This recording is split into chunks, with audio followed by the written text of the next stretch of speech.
So Salam Rajesh, welcome to Udaipur and to this meeting on ICCAs. Yeah, thank you. Can you tell us a little bit more about the kind of work that you do in Manipur and Loktak Lake, but also some of the other places where you're doing work with the communities? What is the kind of work you do? Yeah, basically, I'm doing something like the freelance now. I prefer to work independently also. I associate with some organization, but most of the time I work as an individual person. And how I'm associating with the community is like an informal advisor. I do advocacy. I write the drafting petition and all.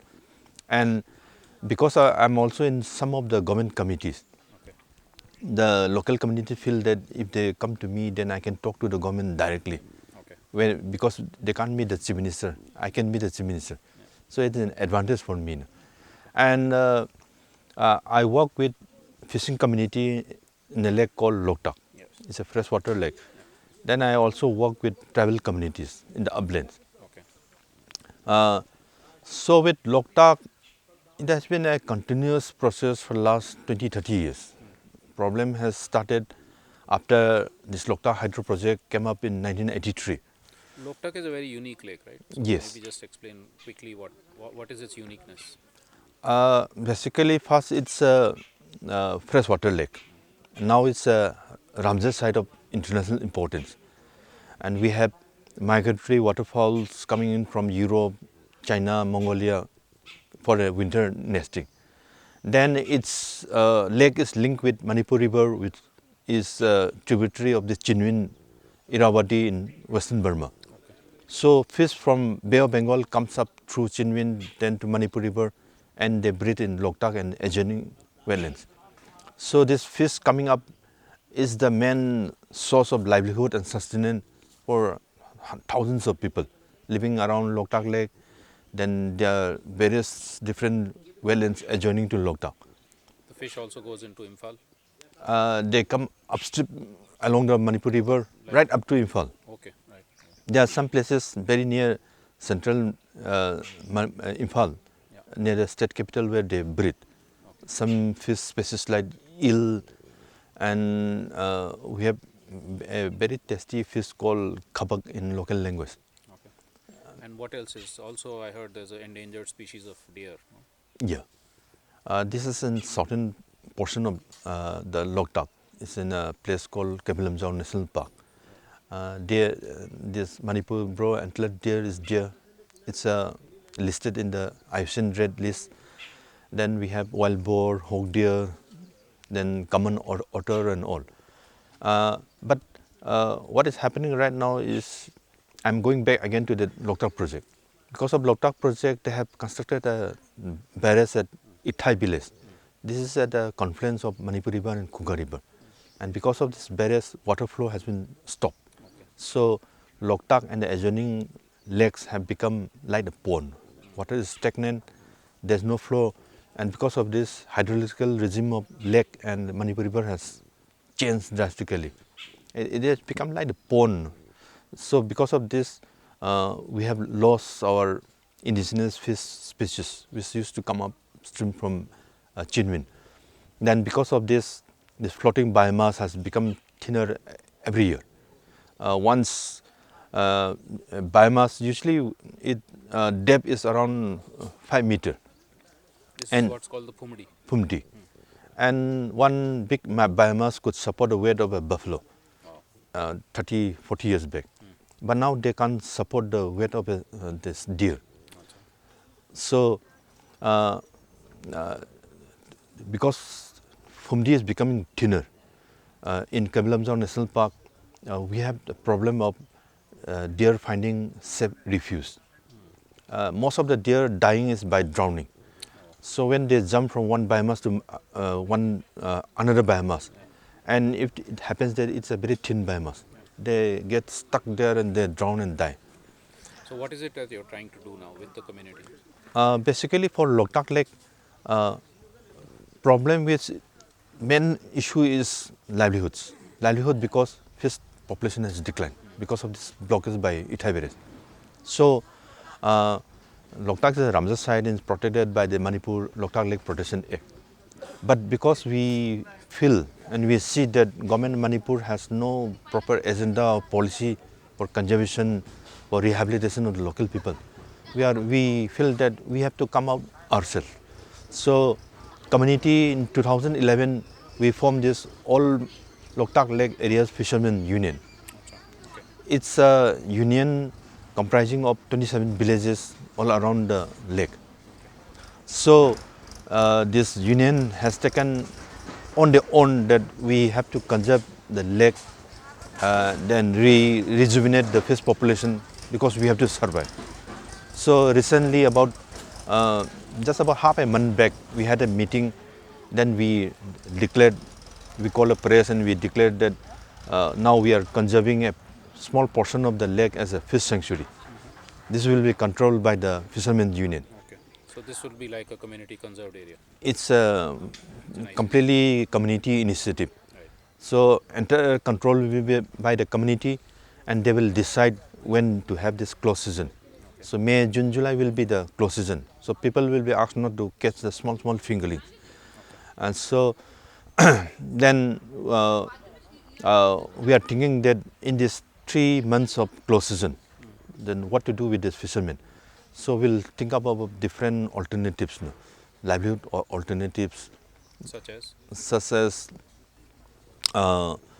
like we can't do poultry in a large scale because it's a biomass. So we are thinking of introducing like crafts, weaving, which are ecologically every woman can do in the house, or weaving, or like now fishing is closed for 3 months.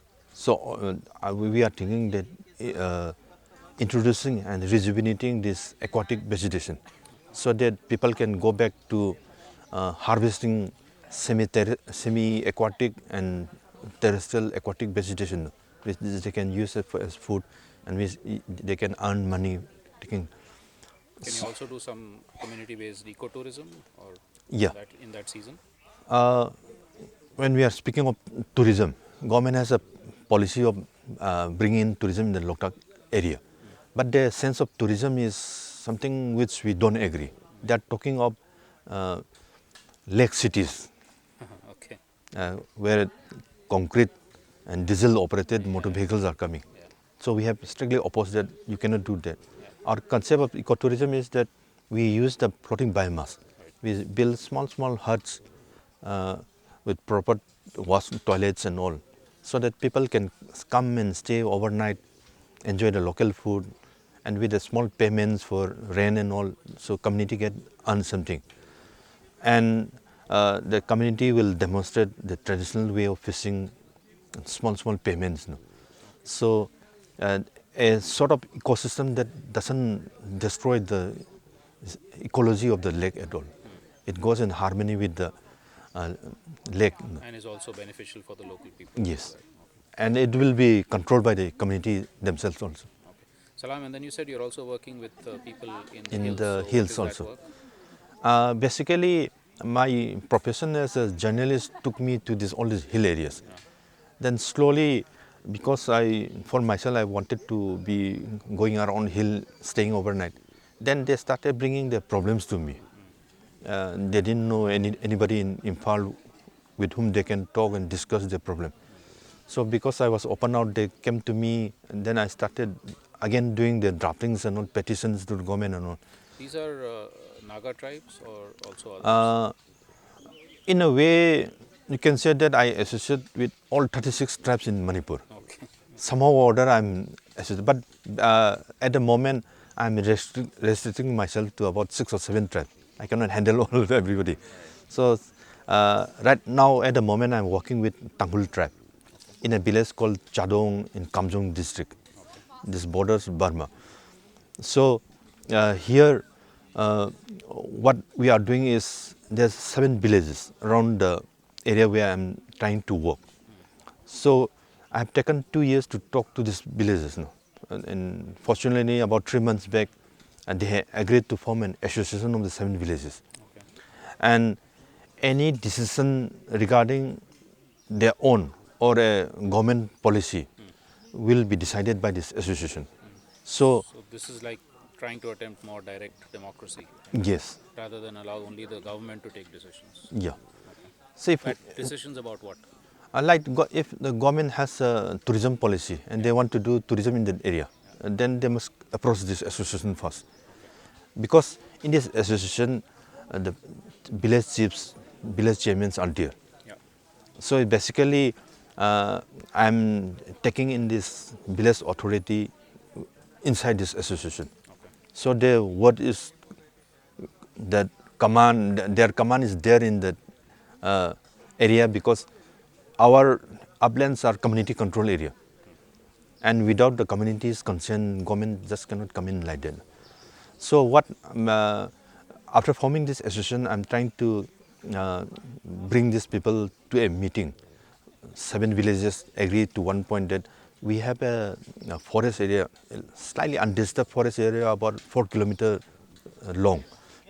So I'm asking them that you please declare this as a community control reserve forest. Nobody will interfere in this area for different purpose, ecosystem, forest ecosystem purpose, for your livelihood. I have not thought of what to do next after declaring. My first concern is that you declare this first, then we'll talk about how livelihood options and all. So at the moment, my first step is over. I've managed to get that association form. So my next step is getting them together to agree to conserve this forest, declare it as a community control reserve. So do you think like in Manipur and like elsewhere, the future for conservation and for nature-based livelihoods lies with communities taking control? My personal experience and my hope, my hope is also that this community system, in the traditional way, with that customary law, no, it should be strengthened so that their command. When the community says that this area is protected and nobody is allowed according to the customary system, then nobody can touch it. So this system is very strong, and in a few places where I have associated with the community, they have conserved patches of forest, and they have issued a lot of restriction. You can't do this, you can't do that, and I have seen that nobody in the village area has dared to go against it.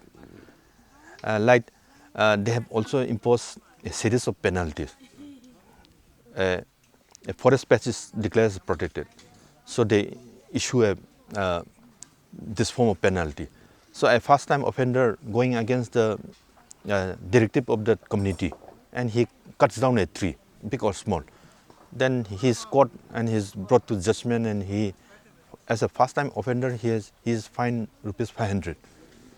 Then the same person is caught a second time. Then he is brought to the customary court and they will judge him.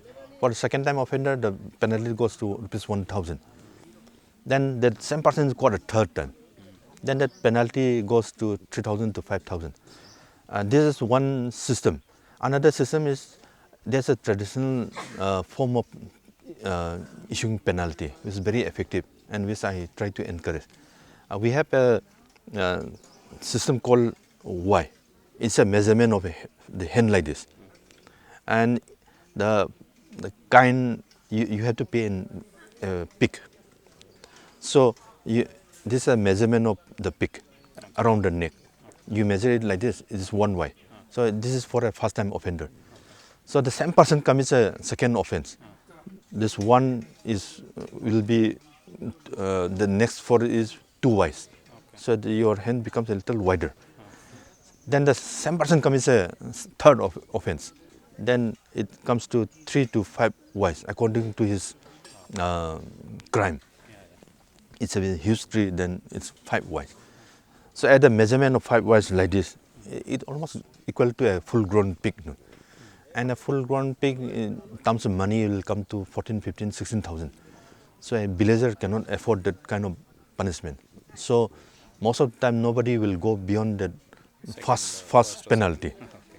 And in some cases, in very rare cases, I have seen that same person has committed offense 3 times. He doesn't care about. So he is brought up before the traditional customary court, and the judgment has been very harsh. The judgment was that since you are a serial offender and you are not obeying us, so you and your family have to leave the village. So it's boycotting, ostracizing the village as a Yes, family itself, the whole family. the decision is final and nobody can object and he has to leave. So I saw this family going. And the community has also become empowered to be able to stop the government from doing something that they Yes. feel is wrong. Like for example in Ukrul district, forest department wanted to declare this Siroi National Park. It's a range, we call it in locally Siroi Kasung range. And there's 4 villages around the periphery of the proposed protected area. But what forest department was that without consulting these villages, they had provisionally declared this Siroi National Park. Okay. So these villages came up with a decision that according to the customary law, without their consent, the forest department has done this. So now they said that we were not consulted, we were not party to this, so will not agree, will not allow. So this was in around 1977, and now it's 2019. And now, till now, forest department has not been able to proceed further. So good. So So communities are getting powerful enough to be able yes, to. That's good. Okay, Salam Rajesh, all the best for your for all these efforts. yeah, It's yeah. really inspiring that you're doing this. So I'm Ashish Kothari. I work with Kalpavriksh, and this is a series of interviews we're doing for Vikalp Sangam. Thank you so much. Thank you.